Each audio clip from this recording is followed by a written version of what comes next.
Jorge Henrique Barros, eu sou jornalista e há 28 anos acompanho a questão da segurança pública e da criminalidade no Rio de Janeiro. Tem um blog chamado Repórter de Crime. Eu vim para esse evento com grande alegria e me surpreendi ainda mais com o clima de festa, de emoção que a gente viveu aqui hoje, com o lançamento de um projeto maravilhoso como esse, que é o UPP Social, que é a continuidade de uma coisa que está dando certo, que a sociedade tem que apoiar, que é a pacificação das favelas.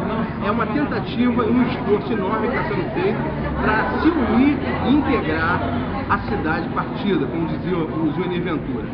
O que eu acho que os cuidados que devem ser tomados é a questão da politização de um projeto como esse. É preciso ter cuidado com isso, é preciso chamar também toda a sociedade para participar. Sem a participação dos moradores das favelas e do próprio asfalto, o projeto vai ser muito difícil de ser realizado, mas eu aposto nele e acredito nele.